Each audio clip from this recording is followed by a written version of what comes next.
I'm a doctor with a vagina. Very handy combination for a vaginal drug delivery company. How many of you have ever put a drug up your nose? You stuck Flonase up there. There's as many, if not more, drugs that should be given vaginally, but they leak. And if nasal drugs leaked the way vaginal drugs did, one of y'all would have done something about it. Imagine just going to a meeting and having stuff running down your face for an hour. Okay, so let's just say it. Women's health is for real. And today's guest is the unfiltered, unstoppable, totally unhinged, in the best way possible voice that we all need to hear. When a deeply personal fertility journey collided with decades of clinical experience, Dr. Lara Zibners turned her frustration and her progesterone PTSD into Calla Lily Clinical Care, a startup that is revolutionizing miscarriage prevention and vaginal drug delivery. Yes, vaginal. Say it with us, people. She's a doctor, an emergency pediatrician, a published author, a podcast host, and she just might be the only person that is capable of joking about sticking fertility meds in her bra while simultaneously getting a room full of investors to pay attention. In this episode, Lara shares her hilarious and heartbreakingly real story from adoption and surrogacy to pitching her company as the nasal spray of the vagina.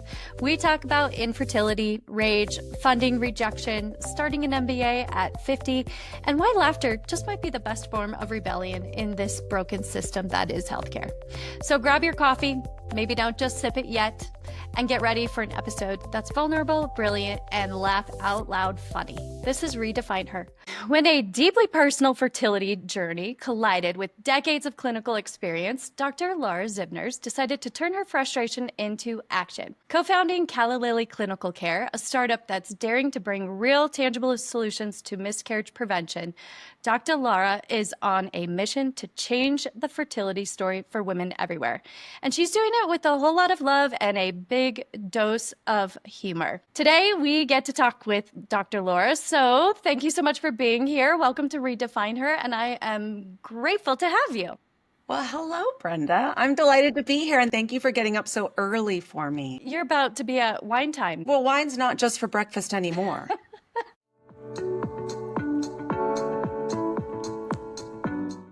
You have described yourself as an accidental entrepreneur. So tell me about Calla Lily Care and take us back to the moment when your own personal experience turned into this professional mission. Still trying to decide what I want to be when I grow up. I think I'm on my fourth career. I'm a doctor by background. I'm an emergency room pediatrician, and I've done medical education for years. And at some point, I decided to go back and get my MBA because I was 50 and I realized I didn't have very many life skills. I needed to understand finance and whatnot. And there was a previous iteration of this company called Calla Lily, and they had invented something called the Tamp Liner, which was a hybrid tampon liner. And I was an advisor to that company. And one day I was talking to Tang, my now co-founder, and he says, the guidance in the UK has changed such that all women at risk of miscarriage should be getting up to 80 days of vaginal progesterone, and we have the drug delivery patents. And I said, Tang, we've never talked about my story. I did 7 rounds of IVF that all failed. And my doctor, after the first cycle, said, let's do progesterone. And she gave it to me vaginally, and infertile ladies are sometimes crazy. And I'm like, I think it leaked so bad I probably put in a tampon, which was really smart if my tampon was trying to get pregnant because tampons absorb. Right? So I probably didn't help myself. Then my doctor says, let's do it American style. My doctor said there will be different needles in the bag. I don't want to diss the entire American medical community, right? I'm part of that group. But so I'm different needles in the bag. I get home and it turns out progesterone injected is an oil that has to go into a muscle and it's thick. I wasn't going to complain. I went to YouTube. Nobody tells you what you're doing. So I learned you warm it up. So I stuck it in my bra to warm it up. And then I would pull it in this huge needle. And for 5 cycles, every day I stood there in the mirror and just said, just stick it in your, don't. And then I would press that plunger, and that's like a 45 to 60 second exercise because it's so thick. And I was covered in lumps and covered in bruises, and I still didn't get pregnant. And it was horrifying. And the rest of IVF really was part of my story, and I wasn't that bothered by it. It was little needles, and yeah, I had 4 wardrobes, summer, winter, bloated, not. The injected progesterone is something that stuck with me so much that when I started doing Calla Lily, I started having nightmares about it again. And my daughters are 15. Anyway, so I said, you know what, Tang, if there was an option to do vaginal progesterone better, I would go down that road with you. Fast forward to 2022, I'm halfway through my MBA, and the consumer side ran into some big obstacles for a variety of reasons, COVID not the least of them. The unwillingness of a certain big retailer in the UK to stock a product that's a threat to other products on their shelf. It was a tampon plus a liner, and that would be 2 boxes for retail. And women aren't supposed to have those choices. So we saw an opportunity to get out of the troubles that come with consumer goods and turn and just go in this healthcare direction. And because I'm a doctor with a vagina, very handy combination for a vaginal drug delivery company, I said, I want to do this with you. My co-founder's an ex-Goldman Sachs banker. He's the smart one. He's got scientists and 7 PhDs, and I call myself the chief cocktail officer. I run around the world waving my arms, trying to get attention, hoping I hit someone with money. And here I am. I mean, someone's got to be the chief cocktail officer. Right. To really answer your question. So we're an agnostic vaginal drug delivery platform, means there's so many drugs that should be given vaginally. Right drug, right place, right dose. But when they all leak and women are asked to lie down for an hour with every dose as if we have nothing else to do. And we're starting with progesterone because of my story and because of the guidance in the UK and because of how safe it is and how cheap it is, but it's delivered so poorly. Why can't we just respect women and expect that they can get up and go to work rather than get up at 4 a.m. to put their progesterone in to make sure that it takes? And then let's tackle the rest of the world. Let's tackle endometriosis and cervical cancer and menopause and preterm birth and preeclampsia prevention and everything else I can do. Which is amazing. There's so much opportunity with what you are developing. And to have had that story, your story is really what sells your product. And so to have that story, to be so relatable, multiple cycles of trying to get pregnant and the failure with that and how much shame you probably felt around it and disappointment and sadness, the emotional roller coaster of trying to have a baby. I ended up just getting mad. I was just mad. Like, why can't I just get drunk like everyone else? Why am I riddled with holes? And I got to a point where I was mad at my uterus, like, you suck. I don't know what's wrong with you. And then I just got mad at the world and decided to beat infertility back by punching it in the nose. And now I have 3 kids, 2 adoptions and a surrogate. So I had my revenge. Totally. My girlfriend says anger is sadness accompanied with blame. So I think there might be something to that. But tell me about your journeys. Yeah, Give me the they're lowdown. 14 weeks and 3 days apart. So what happened was I was around my 4th cycle of IVF and I started thinking about adoption. And I went Googling, as one does, and I hit a website that said, if you're thinking about adoption because you've heard that's how people get pregnant, this is not for you. And I was like, oh, called me out. But fast forward a couple more cycles, and I got to this point where getting pregnant was no longer my goal. Being a mother was my goal. And I just wanted the baby. And when you want the baby, you want the baby that day. Nobody knew why I wasn't getting pregnant. Everyone kept saying, oh, your eggs are great and your endometrium is great. And I'm like, okay, well, am I just a bad person? I mean, like, what is it? I'm undeserving and unwanted. Like, my babies don't want to live in there. Fine. Screw you. So I hired a surrogate agency and I hired an adoption lawyer thinking, oh, it's going to take me years to get my babies. No. I had my home study on a Friday in April. I flew to California to see my surrogate and do my final round of IVF with her. I put the embryos in my surrogate. The next day, my adoption lawyer called and I flew from California to Florida, met my first birth mom, and 6 months later, I had a baby in my arms. It's really a story about, I didn't have a lot of parameters on what I was looking for. I just said, I want that baby and my baby will find me. And I opened my heart to it. And it's scary. It's a leap of faith because you hear these horror stories, but it's a leap of faith with your own genetic spawn. Like, I've seen that too. And so my 3rd child, we just decided to adopt. Like, fuck that. No, I tease my daughter all the time, my genetic spawn. I'm like, yeah, honey, we chose adoption the next time. But in all reality, the reason we did that was because I wanted my oldest daughter to not think that adoption was a booby prize. It is a choice and it's a valid choice. And both my adoptions were wonderful experiences. My surrogacy was a wonderful experience. My kids all look freakishly alike, and they're as related as they are to like the chimps at the zoo. But that's my family. That is absolutely amazing. You hear of that so frequently in terms of people deciding finally to adopt and then they get pregnant. And in your case, deciding to go down that road and then boom, double the victory there. And you just say thank you. So I had a beautiful 3-month-old, and I have my 6-day-old newborn, and I've got to fly them back to get in time for the adoption hearing because the surrogate was in California, and I have to rush. So I'm in the airport, and I'm holding these 2 babies, and one's like super cute and smiling, and the other one is this wrinkled little prune. And the TSA agent goes, "Are those both your babies?" And I said, "Yes." And she said, "Well, how'd that happen?" And I could have said, "Well, one fell out." But I looked at her and I said, "One's adopted." And she goes, "Oh, which one?" And I looked down and I said, "I can't remember." And then she looked at me and said, "Oh my God, I'm so sorry. You just called me out on that." Because that was easier. I don't need to tell everyone my whole story. And then one day we were on an airplane and somebody said, "Oh, your twins are so cute." And my daughter stood up on the back of a chair and she screamed, "We're not twins." And that was the end of that. Yes, because they need to have their own identity. Even twins, they want their own space in the world.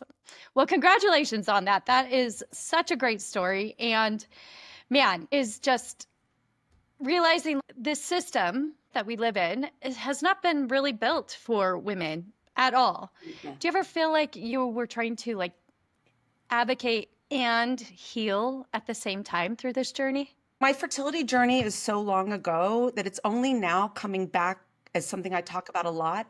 But at the time, I talked about it to everyone.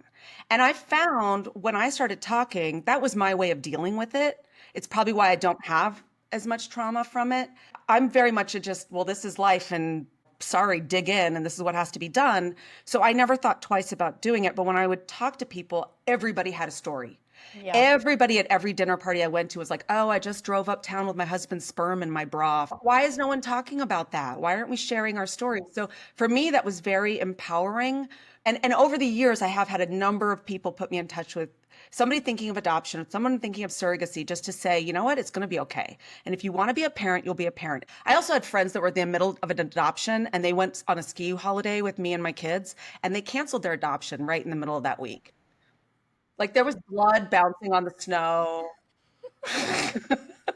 That's okay too. I just want women to feel like they have a choice. If you want to be a parent, be a parent. If you don't want to be a parent, have white sofas and enjoy all those cheap holidays that are not beholden to school breaks. Exactly. And the 3-day weekends that we're trapped into with every other single parent out there. Oh my God, school holidays it's mean. Like I was talking to somebody the other day and I'm like, I think school holidays are when teachers go home and get bombed and parents just all kind of like collectively weep. I know. Well, and worse, I think, are the like teacher in-service days because those poor teachers still have to go to school. But there's no children there to disturb them.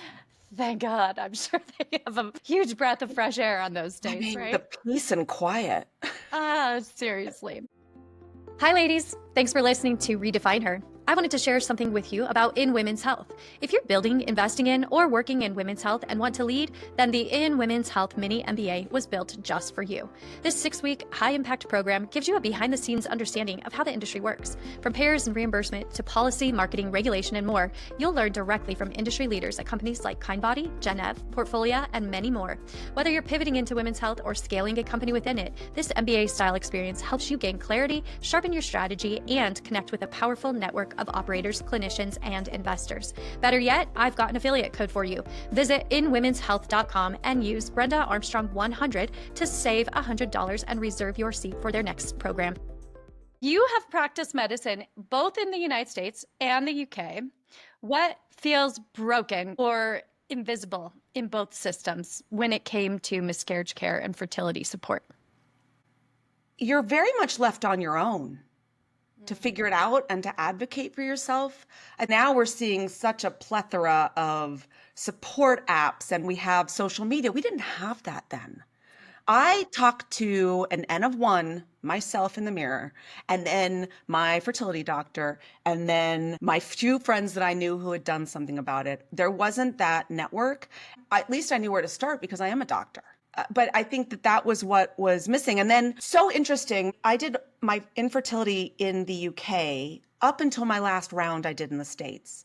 And in the UK, it was very different even today. This is 16 years later, but I had my doctor's cell phone number and she would text me, take your HCG shot, and I'd be texting back. And you had an access that really doesn't exist in the US. And for a number of reasons, starting with our malpractice system. And people do deserve privacy, but I think culturally, doctors in the UK are more willing to offer up that more personal contact. They don't have to bill for it. It's part of the package. Exactly. Gosh, if we get into the payment cycle of this, fertility is a moneymaker. It is a moneymaker and it's a money loss. There's a real tragedy in not having frank conversations with people to say, you know what, IVF's unlikely to work for you. And this money, adoption's expensive, whether you do it through an agency or a lawyer. There are ways to make it more affordable, but it's still expensive. And with kids come unexpected costs. So I love some of the models that are out there that are helping to finance both IVF and making egg donation something that is, and along with freezing eggs, people are starting to pay attention to it.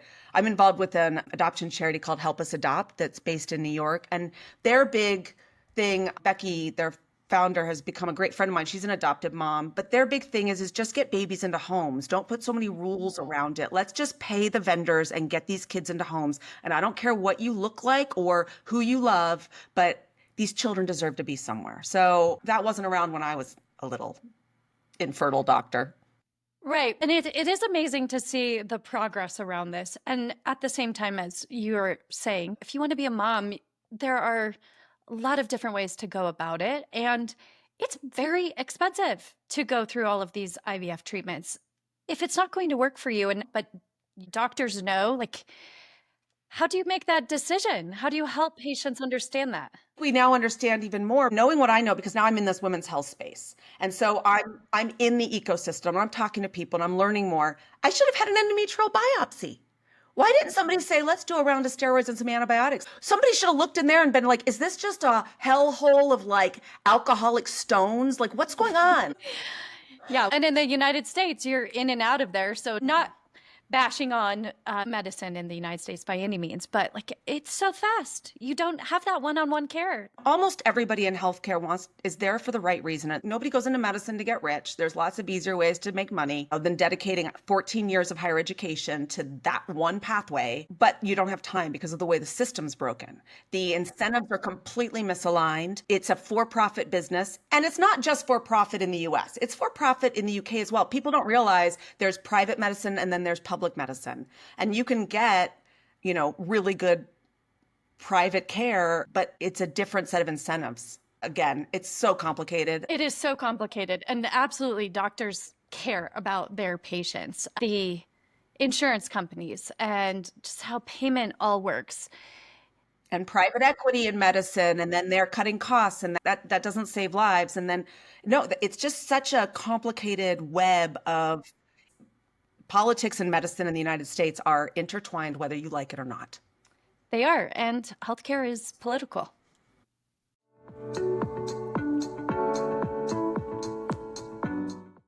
A lot of Femtech, healthtech companies go digital first, and you've chosen to develop a physical product. Because I couldn't find a digital way to put progesterone in my vagina.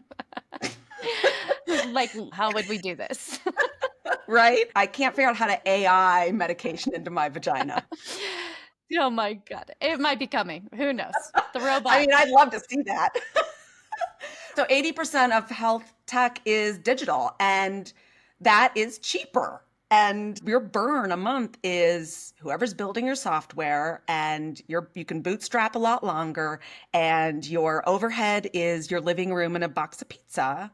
I'm simplifying it, but I'm trying to make a point that when you're building a physical product, we have 7 PhDs, and they're really demanding. They expect a salary and food and, running water at the office. All these things. We have rent, we have labs, we have great facilities, regulatory hurdles, like serious investment. Yes, we have a burn that it's high, and it's so much higher than a lot of people we're competing with in just the world of innovation, because they don't have to pay people. Yeah. What gave you the courage to take that challenge on, knowing this path is going to be steep and expensive? Absolute stupidity. That's what I mean about the accidental entrepreneur thing. If you like sleep and you like income stability, please do not start a company of any kind, especially not one in healthcare. I had no idea. I was like, well, this has to be done and I'm going to do it. And then Tang, I'm like, you're smart. You used to work at Goldman Sachs. I bet you got brains. He went to MIT. Sure. And in my mind, I was like, oh, well, we'll raise a bit of money and then somebody will buy us. And it doesn't work that way. My job is blind optimism. I just have to keep saying, if I build it, they will come. If I believe, and if I go all Gen Z and I manifest, then this is going to happen for us. And Tang will be like, I've seen the real world and this is a terrible day. So he's my Eeyore and I'm the Tigger, and that's how we do it. And you keep going. You just get up and you do it again. Because what am I going to do now? Stop? I got all the swag. You got all the swag. You're going to keep showing up to get more. Yeah. I imagine you've had to explain work to investors in ways that feels ridiculous. I've heard you compare vaginal drug delivery to nasal spray so men can understand it. Tell me more about that. It's not like I want to run around the world screaming vagina. I also don't run around screaming penis. I don't think we have to overdo it, but we have to be comfortable using medical terminology to describe body parts that 51% of the world has. And the entire future of the human race depends on the vagina, literally. But men don't always want to say that. Like my 12-year-old son, he's like, Mom, do not talk about work at dinner. He's not having it. But I realize that in anything, if you can relate it to something that other people understand, and unfortunately the world of investment still remains pretty stale male pale. So how do you reach them? And you can liken it to a market they understand. So I will often pitch in a room full of men who wouldn't be medical or understand this. How many of you have ever put a drug up your nose besides cocaine? You've stuck Flonase up there. You've stuck something up there. But do you know there's as many, if not more, drugs that should be given vaginally, drug right place, right dose? But they leak. And if nasal drugs leaked the way vaginal drugs did, one of y'all would have done something about it. Could you imagine just going to a meeting and having stuff running down your face for an hour? Especially Coke. That would be bad. The Coke, yeah. But it does mean you had a good night. And you probably have lots of friends. A lot of fun. And no nasal septum anymore. But that's a detail. That's minor detail. So it's about relating it to something. Women's health is not women's health. We're calling it women's health because we need to swing the pendulum. But these are societal issues because there is no woman who does not have men in her life. And there is no man who does not have women in his life because guess where you came from, person? So we need to talk about issues that affect all of society. But if we have to call it women's health for a while, we will. But there's no other area of innovation where male investors say, I'm going to go home and ask my wife. I'm like, go home and ask your wife if she happens to be your partner in your fund. But unless she's an investment professional, I'm telling you, we've got a 20 billion plus market opportunity just for progesterone. Progesterone and microbiome is $22 billion, potentially. You don't need to ask your wife. You need to ask somebody who likes money as much as you do. Do you think 20 billion seems like a good idea? Oh, I do, John. Thanks. Stale male pale. I really appreciate that phrase. And we have to translate women's health into something palatable for the stale male pale. And we often have to just wrap these lived realities into metaphors just to be heard. Does it feel empowering or exhausting or maybe a little bit of both? I feel good, but that's because I'm an unhinged 53-year-old woman. I've got a doctorate and 2 master's degrees because it turns out I have severe ADD and I got all these degrees I couldn't answer my mail. I'm now like, I can now do both because I'm in treatment. But I can stand up on a stage and say, listen to me. I'm a doctor. I'm a published author. I have a master's in medical education. I have an MBA from the University of North Carolina, Keenan Flagler. Be quiet, sit down and listen to me. That's not something that a lot of women in innovation can do. And in this ecosystem, I'm constantly telling women, like, if you know what you're talking about, stand up and talk about it and tell them why they should listen to you because you are the expert in this that you're doing. Plenty of people are happy to talk for hours about things they really don't even understand. They're usually called men. except for my husband because he's a darling. But you stand up and say what you know. Yeah. And equally, we need the men in the room. We do need the men in the room. I like men. I don't want to be picky. I don't want a planet that's only women. That would be boring to me. That's not my special sauce. But we need women to feel like they can stand up and do a sense check. If you feel imposter syndrome, do a sense check. Because imposter syndrome is just self-awareness. Should I be the one talking about this? And I'm like, well, if it's about women's health or medicine, yes, I should because I'm a doctor and a woman. Should my sister, the lawyer, talk about that? Probably not. But should I opine on the law? No. So be a little self-aware and talk about the things you know. And have confidence in doing that because you do know. And if you're in your lane and you know, great. If you don't, be curious and ask the questions. Right, right. And lift each other up. This point in my life, I call it looking behind. I'm just dragging the people behind me because I'm almost at the end of the road. But I'm a huge believer in that. We have to be working together. I'm a big fan of startup karma. I don't think that we have to just keep our investor pool to ourselves. I introduce investors to other startups that I think are awesome. And I want other startups to do the same for me. And I will always help you elevate your posts on LinkedIn or whatever I can do to move this needle together. It's collective action. Nobody's going to win this game on their own. No, and it's been a long road that we've traveled and we have a long road to go. So we've got to have that. We've got to have allies. Have you found any unexpected allies, maybe angel investors or female-led funds or clinicians who helped you move forward when others couldn't see that vision? For all of the time and energy and effort that Tang and I have put into pitching investment funds, professional investors, going to events, showing up on these random pitch calls, open mic night, our return on that investment of our time and money, most of it's come from within our own personal networks for people who believe in us. Like one of my high school buddies, he was my chemistry lab partner and we stayed friends for years. He's turned into one of our super angels. Like he's introduced us to 4 other people who all invested. And it's humbling because I'm like, you believe in me so much that you gave me that check and you're calling your friends and vouching for me. That's so humbling because wow, that's a big responsibility to have somebody believe in you and then give you their money. Wow. Surprising people come out of the woodwork. And yeah, it's been a really scary but rewarding experience. Even my dad last Christmas, he said, oh, I've got some money. Could I write you a check? And I'm like, yeah, Pop, I'll put you on my cap table. Yeah. You've built a pretty good karma bank for yourself. You are doing some amazing work with Calla Lily. So just helping women, because it's such a journey. It's so exhausting mentally, emotionally, physically. And to have a solution like this that not only is going to help with fertility, but so many other things down the road. That is the hope. And my kids, they don't like it when I'm gone for work or personal enjoyment. But if it's Calla Lily, my daughters in particular, they get it in a different way because they know they're part of this story. Their story is this story. This is why it exists. That's right. Yeah.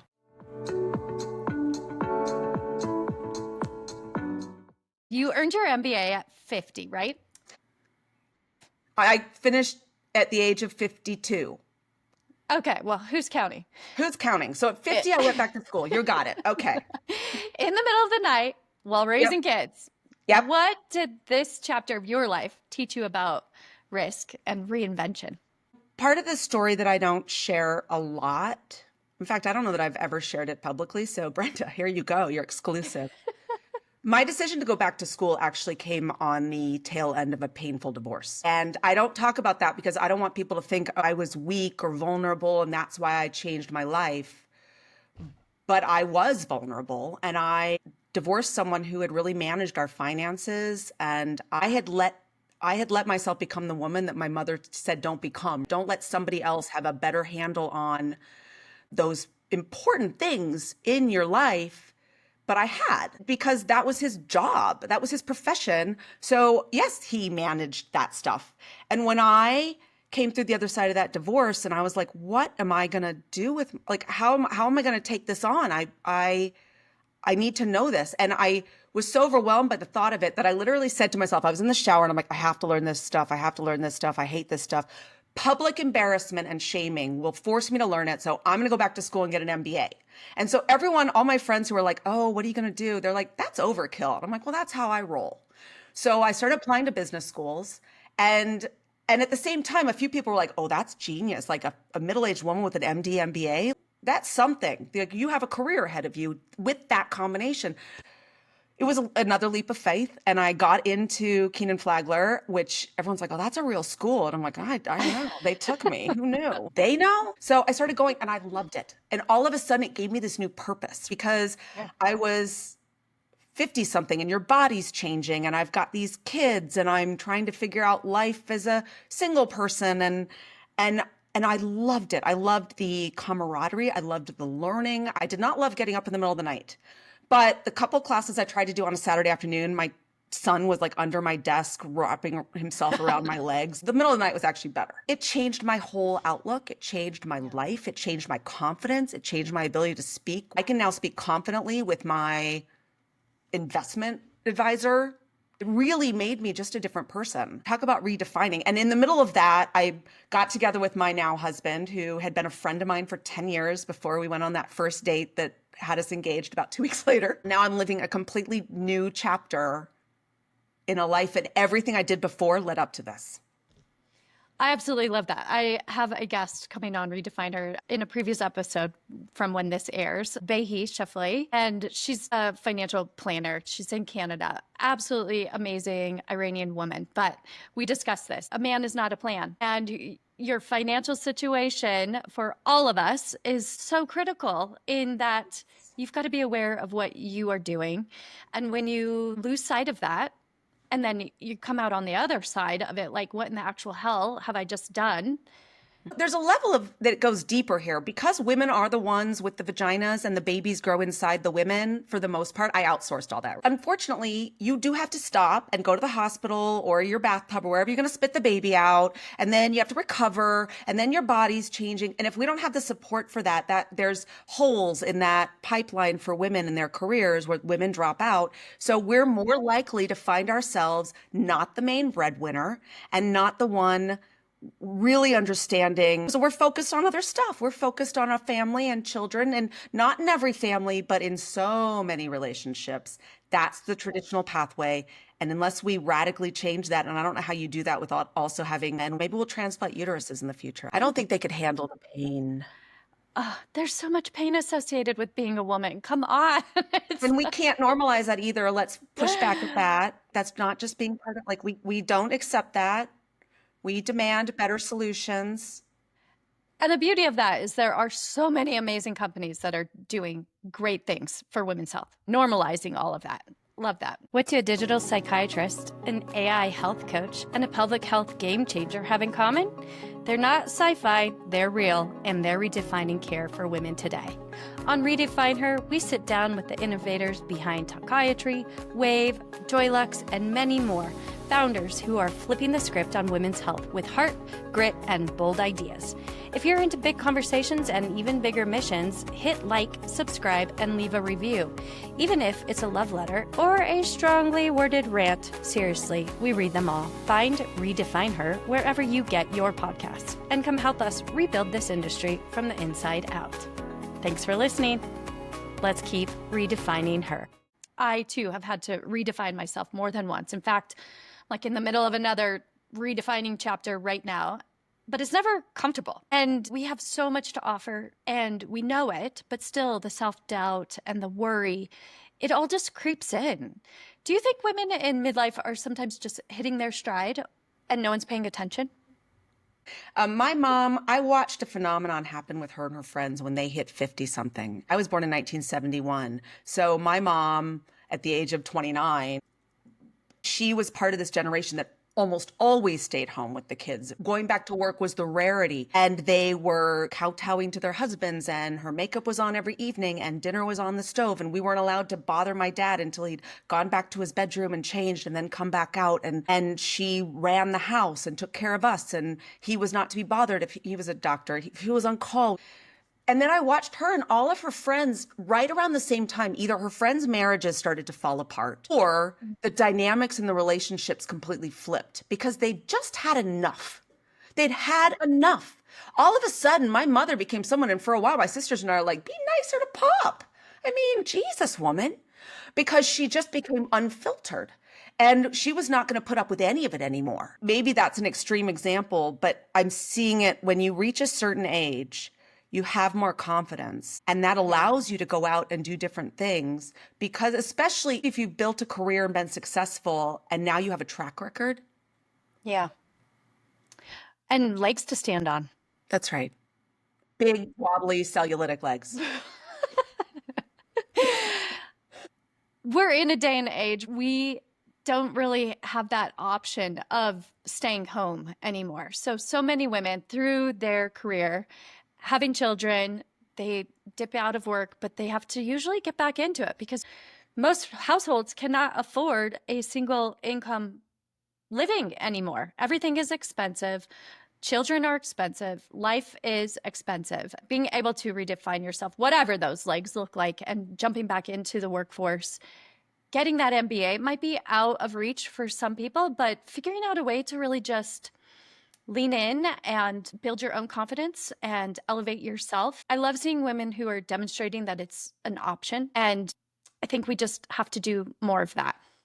100%. My mom didn't really go to school. She started taking classes when she was in her 60s on investing, and she became like a day trader or something crazy. I was like, Mom, that's gambling, but okay. But she did really well at it. And that was something she had never learned before and wanted to learn. So she just went back, and my mom was a badass. It's never too late. This is what I say to everyone who says, oh, should I go try this or go back to school or take a class? I'm like, the one thing the world can never take from you is education. And what you know, you will still be 5 years older in 5 years, but what will be different in your life? What will you be able to do? And there is so much out there that actually you can educate yourself without a lot of expense going into it. You can get an MBA if you want to, and you've got the money to do it. Buy a book. Buy MBAs for dummies. You can learn a language. Yes, get out there. And women live longer than men, but we live a greater proportion of our life in frailty. Our bones, our brains, our hearts, because of a lack of estrogen. And so the more we can keep ourselves learning and stimulated, the more we are active, the better we're going to live those later years, able to do what we want to do. And with purpose.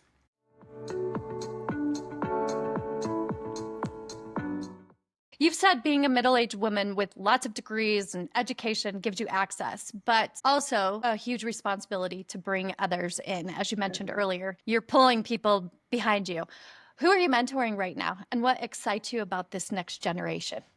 Oh, I have such awesome women that for some reason want to hang out with me. Earlier this year, I got a call. I'm part of 100 Women at UNC, and they put out a call for mentors for a gender in the workplace class. And I got hooked up with this awesome MD MBA student named Kira.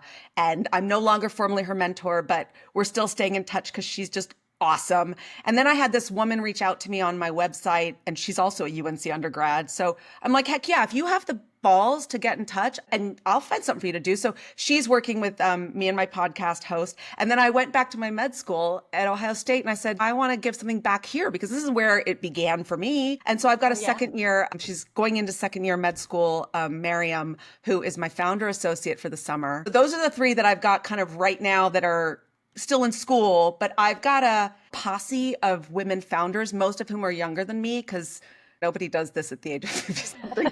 And so we all band together and try to support one another and see what gaps we can fill and role model for one another. I learn from them. They learn from me. It's such an awesome opportunity also just to stay in touch with what they've got going on and to hear what they're excited about and to learn from them. And it's a two-way street. It's not that I'm just full of wisdom that I must impart upon the world.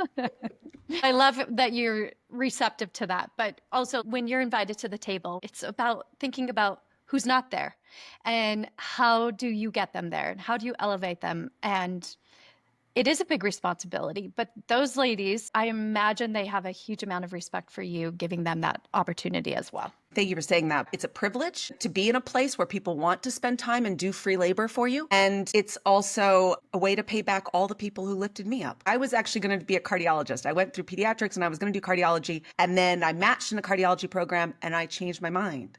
And my program made an extra spot for me so that I could stay and do emergency medicine.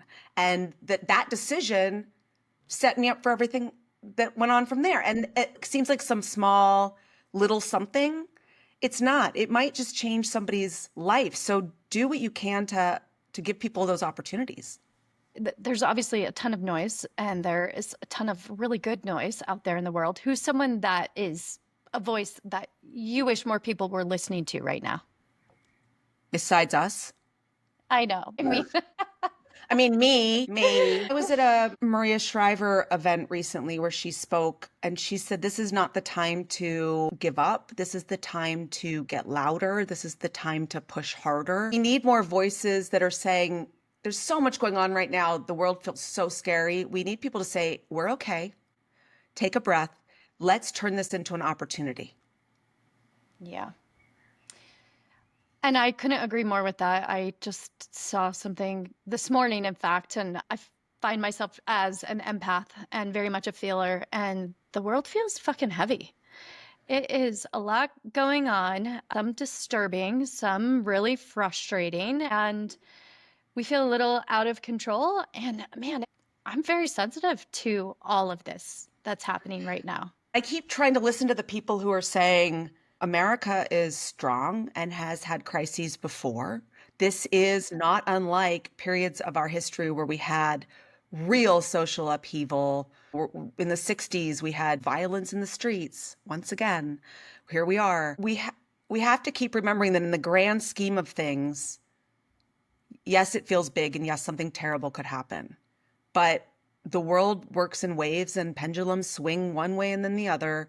And I want to believe that humans are resilient and most people are good and most people want to do the right thing. Social media might have fucked us up a bit.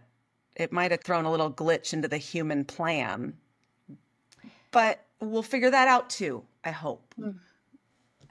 I think we will. And we are very resilient. And there is so much goodness out there still. So we have to just hold on to that. And that's what I keep finding myself coming back to. And having this platform and talking to women like yourself, man, this is what is lighting me up right now. And so I'm so grateful to be in this position and to be doing RedefineHER and raising the voices of women who are just making a huge impact, because we so need that right now. So with Maria Shriver, lean in, get louder. That's right. No problem getting loud here.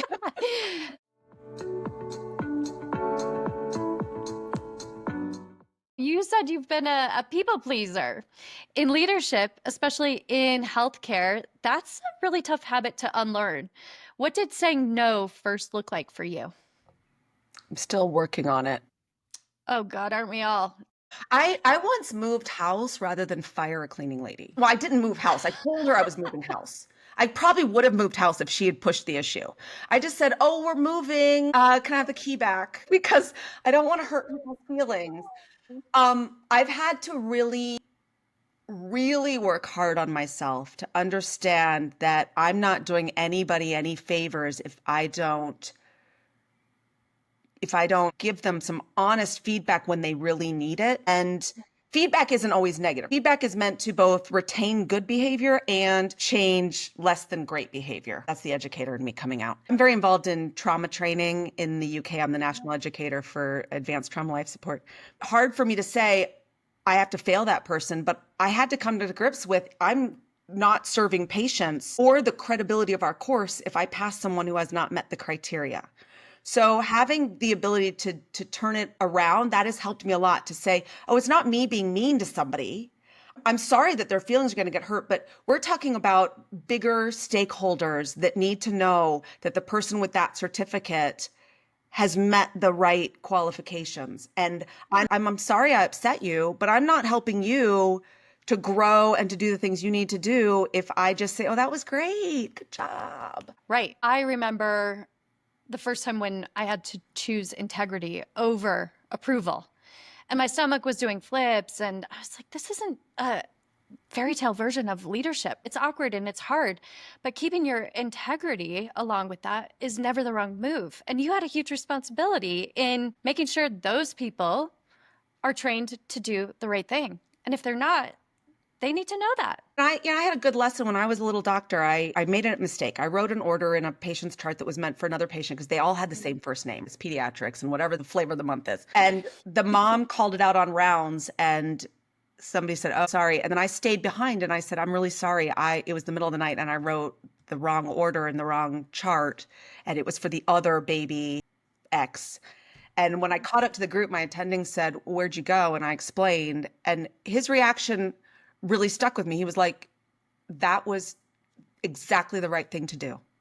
Yes, there's all these medical legal, don't admit wrong and don't ever say I'm sorry. But there's lots of evidence that you just admit that you made a mistake.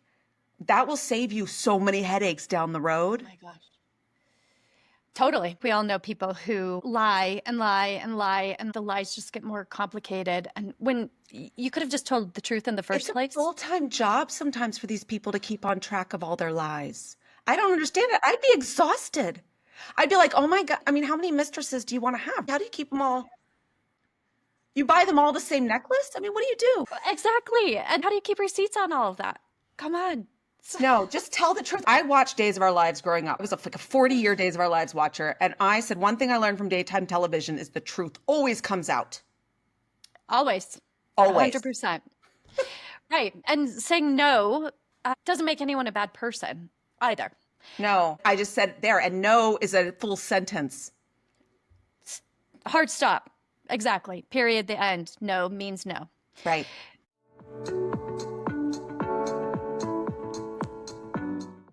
When you're looking at wrong opportunities or people and being able to say no, it definitely changes how you show up. So it makes you more intentional about who you want around you. So I'm curious, how have you approached building the Calla Lily team in a way that reflects not just your vision, but really your values too?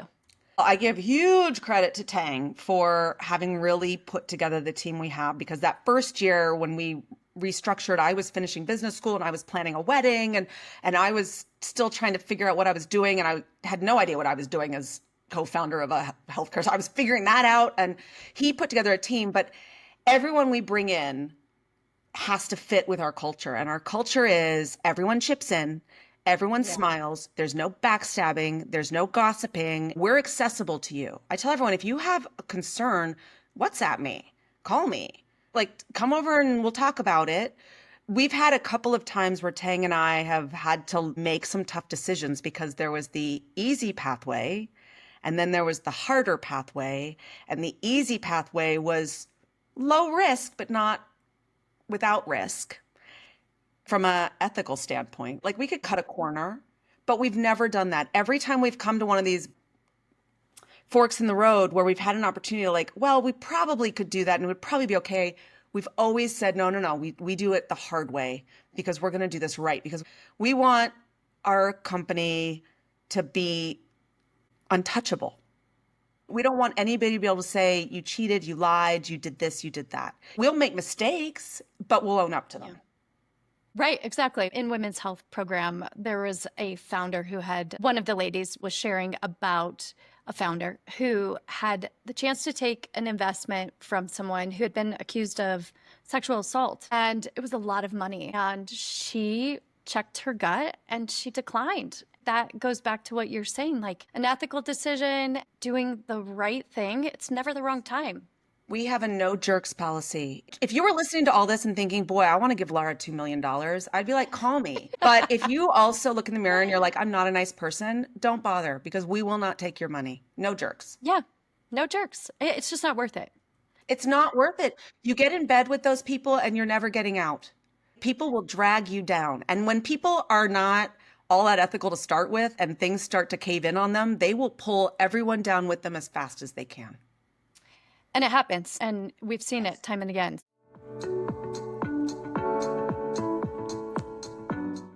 When you're looking at your team, is there something unconventional that you look for when you're hiring? And maybe it's like not something in their LinkedIn profile or on their CV, but you just know instantly when you see it? No, It's interesting because we want people to fit. We want people to want to work with us. We pay fair, but we don't pay as much as you'd get in the private sector because we're pre-revenue. We are a negative bucket of blood. Okay. It's just a bloodbath every month. And you should expect to give your own blood. That's right. We're going to have a blood drive every month. No, we don't make them give up organs or anything like that. They don't have to buy us coupons or gift cards. They have to be willing to work hard. One of my PhDs is also the self-appointed barista because he's managing the coffee machine. That's his thing. And everybody's got to be willing to take out the trash. And somebody has to be willing to, show up early to accept some deliveries. You've got to fit in with that. One of the challenges we've had is we are a women's healthcare company and we have a lot of men in our C-suite and we're very, very aware of how that looks. But again, I go back to these are societal issues. So we hire the best person for every job, but we are also very aware that some people don't like that. And so we work hard to elevate the women we do have into really public facing roles and to make sure that they're being given opportunities that are in addition to the job that they're being asked to do. You want more education, you want to go to a conference, like let's talk about how that fits with your job plan. But yes, I was just at a conference recently and I took two of my product engineers who are both women. And because you're never going to learn these soft skills sitting in the lab. No. And you've got to go be present and see it, experience it. That's right. And we let the men come out too. We don't hide them in the back room. Like they're allowed out. So yes, we'd love to hire more women and we will because our team will grow. We just look for the best person every time. And that causes controversy in the world's women's health, but all comers welcome. All comers welcome. If you want to work in this space and you've got the skills, come on in. And the best people really come from the least obvious places, the ones who've had to hustle, adapt, reinvent themselves time and time again. Have you ever taken a chance on someone who was really non-traditional and they totally surprised you? I think everybody in our office is a bit like that. You have to be a bit mad to want to do this. So occasionally I'll meet a new employee and I'm like, that person's a little quirky. But then you just realize they just fit right in. And the team, like we have the best energy at our office. We have the best culture. We have a lot of interns this summer because we need interns because we can't afford all these people at full-time salaries. And not all of them are free. Like there's stipends and things we do. But yeah, you open the door and sometimes people don't work out and that's okay. And people have moved on from our company and we're like, well, we're not sure you're making the right decision, but that's okay. We're going to celebrate you and your choice. And we're still always going to be friends because everybody who's been in our environment, no matter why you leave, we want to see you succeed because we're still on your resume somewhere. And you might be welcome back here one day. Maybe. Right. Yeah. Right. That's fabulous to hear.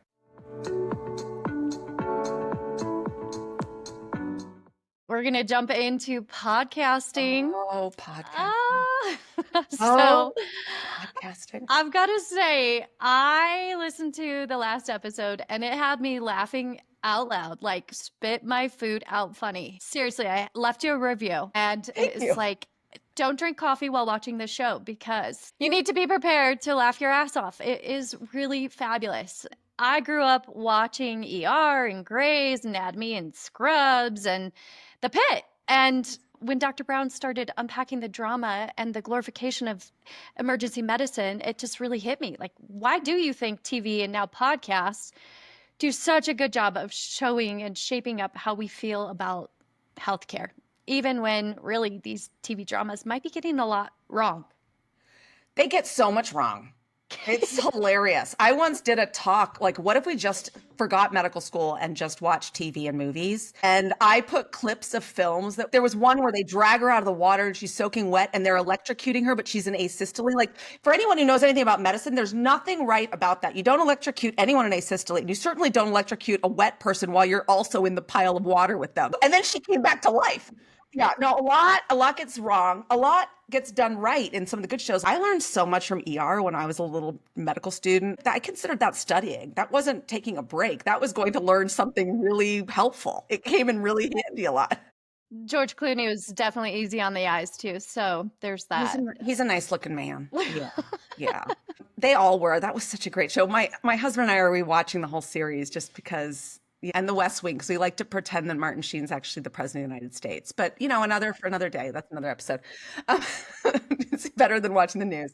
So emergency medicine is a wonderful place to have drama because the drama is built in and it doesn't need to be made up. House, I used to love to watch House, but some of those things were just like plucked from the back page of some textbook no one's ever read.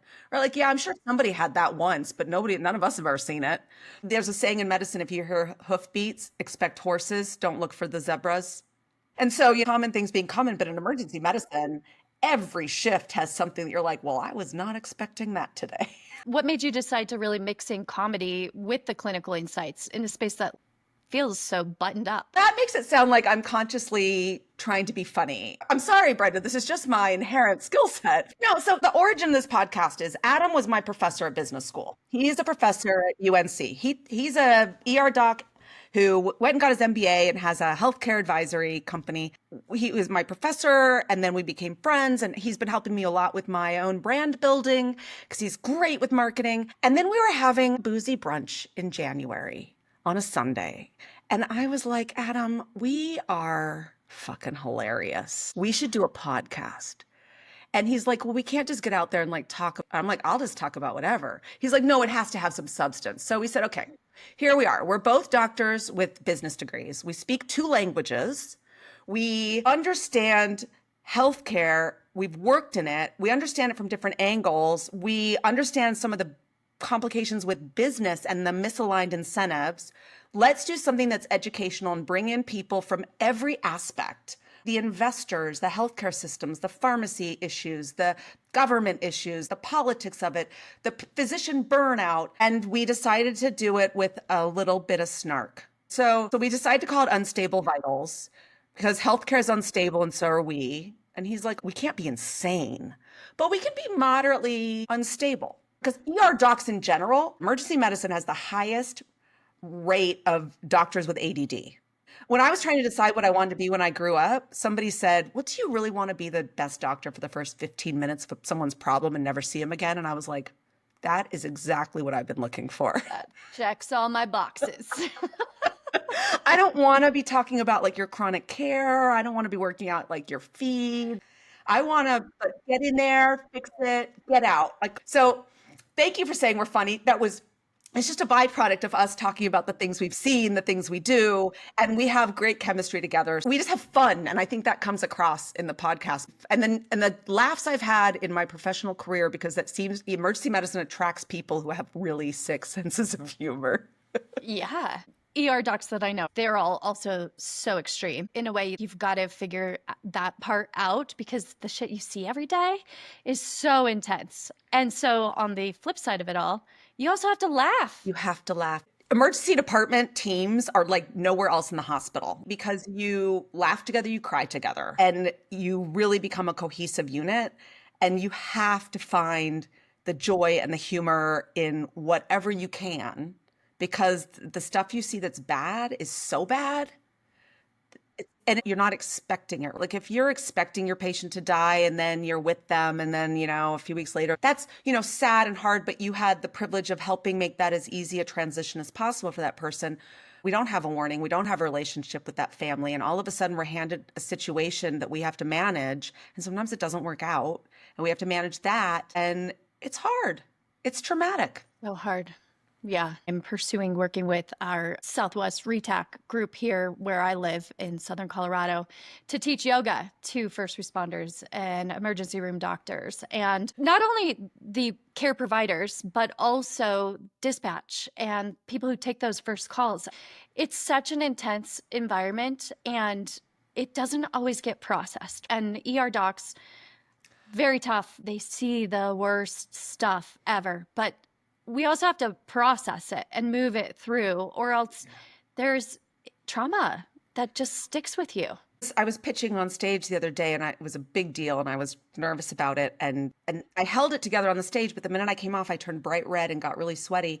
And it took me right back to every resuscitation I ran as a pediatrician in the emergency department where you hold it together And I always kept my voice as low as I could because I didn't want so much chaos. You don't want yelling. You want people to stop talking so that they listen to you. If you talk down here, people will like work a little harder to listen like you're doing right now. And then I would walk out of the room and just turn beet red and have beads of sweat everywhere because there's a physical reaction that happens. Not every time. Obviously, if that happened to me, every patient I saw, I wouldn't have lasted very long.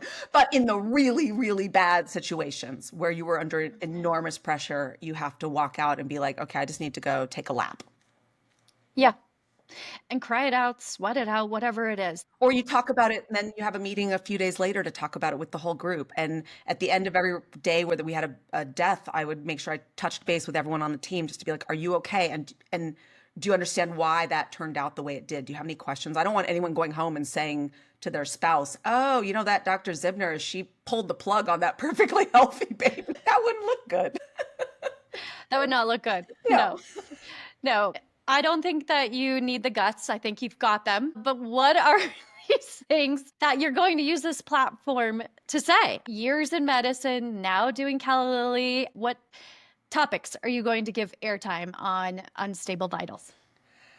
We are going to talk about why the system's unstable. Every episode is about what's going on and what we could do to fix it. We don't want to just be moaning into the universe. This isn't a whiny session. It is pragmatic. It's exactly how I handled infertility. Here's a problem. Let's find a solution. Let's give airtime to that. Let's talk about why physicians are burning out and what we can do to protect them. Let's talk about the next generation and what tools we need to give them so that healthcare gains some stability. People don't realize the disruptions in the NIH and the government, those are not going to be fixed with the next administration. You lose those scientists and those programs, that is gone. Then you have to rebuild them for 20 years. So how do we then go educate third graders so that they're ready to step into those roles? Let's talk about funding and why private equity should be investing, but they shouldn't be investing necessarily the way many of them have done, where they've destroyed systems. Let's talk about the misalignments. Let's talk about reimbursement. Let's talk about the wasted energy that goes into like pre-authorizations. I mean, pharmacy pricing. Why does the rest of the world pay less, right? And it's not a matter of making other countries pay more. Guess what? Those other countries have negotiated prices as part of their licensing for those drugs. You can't just make them pay more. This is so complex. There are no easy answers. So we want to dig into those. And really that means talking to people way smarter than us. And that's not hard to find. That's why I had you on my show today. I am so looking forward to following along on Unstable Vitals, and I encourage all of the listeners to do the same. I think it's going to be a great show, and it's going to have people probably laughing and maybe also clutching their pearls a little bit. And yes, and hopefully they'll hear it and they'll be like, Lara, here's $2 million for vaginal drug delivery. Please, we will pipe it into those audiences. That's right. There'll be some sort of subliminal, like one of those records you play backwards. The scratch on the LP. Two mil.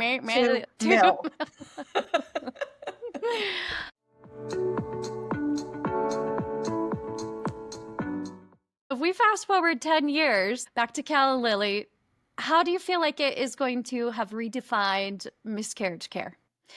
And what would that mean to the younger version of you who went through all of this? Nobody talks about miscarriage. It's sort of like the redheaded stepchild of women's health. Everything's focused on fertility and periods and our hormones and our menopause, like hormone replacement and taking control of our bodies and understanding how hormones affect us. And that's why we weren't included in trials for so long, that everything was based on 70-kilo white dudes. Not only could we get pregnant and that would mess up your study, but our hormones created variability and researchers are lazy. So there's this huge movement there.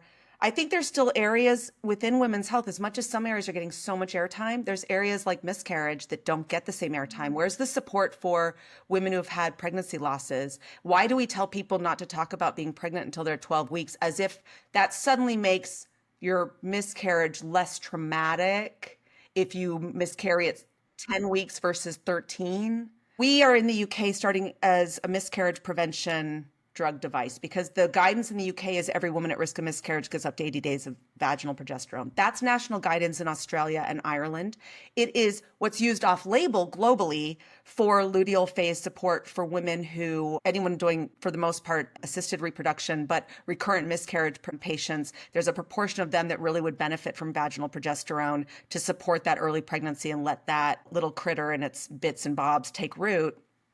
I would like to see much more global adoption of this. There's so much we don't know. There's potentially an interplay of endometriosis and preeclampsia and progesterone treating that. The US doesn't have the greatest track record, but there are countries that are even worse off. And there's things we could do cheaply. Vaginal progesterone costs chips. It's nothing. Let's find a way to distribute it to women so that they can still carry on with their day. And let's build that evidence and let's bring those corners of research that we're only starting to understand together. So I would like to see the whole world saying, oh, well, if you are at risk of miscarriage, you get progesterone right away the minute you get the little double blue lines. For people like me who never saw a positive pregnancy test once, I would like to see people say, you know what, before we even go down that road, let's figure out what's going on. Infertility is not a diagnosis. It's a symptom of a whole bunch of other things. And people treat it like it's a one box fit all, but it's not. It might be an immune problem. It might be a thyroid problem. It might be an infection. It might be inflammation in your endometrium. It's so many causes. Yeah. I appreciate that you are taking the stage to create a solution to fertility and to miscarriage, but there are so many amazing companies out there as well, or I should say, and instead, that are working in these blue ocean spaces. It isn't just about reproductive rights in this day and age. A woman and her health journey is broad and long, and there are so many components to it that there's tons of opportunity out there for people to dive into and to get on their stage and create solutions for. So I am so grateful that you're doing that, and you are shoulders to stand on for sure. Thank you. And thank you for shining a light on this. Women's health is not charity. Women's health is a huge market opportunity. And women are 51% of the planet, and we do control a lot of the decision-making at home. So the stale male pale is right to start to lead in towards what we're saying. But we have to have people like you helping us get that message out. Well, thank you for saying that. And I'm grateful to get to do it. It's amazing.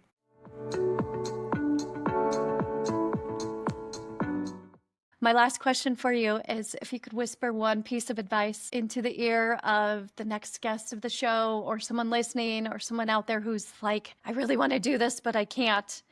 Someone trying to change the game, what would it be? And what is it around like what it really takes to do this, to get shit done in women's health?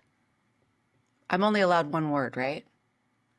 Oh, I don't care. Can I be like a German and just stick all these words together? Like, am I infringing on copyright if I say just do it? Probably. Okay, so let's not do that. Let's say, go ahead, lean in. Oh, that's another copyright. Say yes, but also learn how to say no. Just do it. But Nike stole that, so I need a new tagline. You know, I think Nike would be in favor of us saying to just do it. As long as we shout out, hey, yeah. Nike, thanks for that. That's right. I'm glad they came up with that at some point.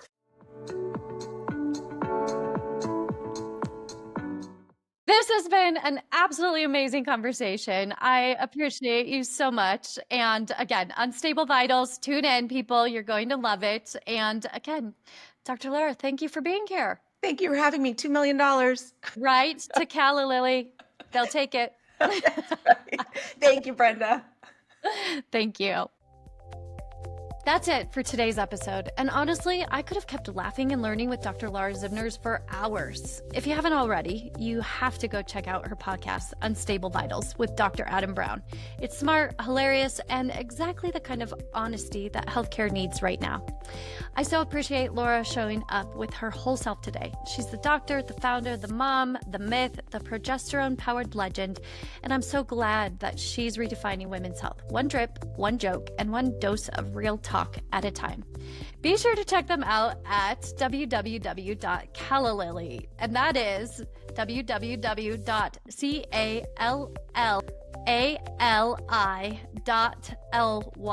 And if you're an investor or feeling generous, reach out to Dr. Laura and Tang to learn more. Until next time, be kind to yourselves and to each other. Keep redefining, keep laughing, and keep showing up.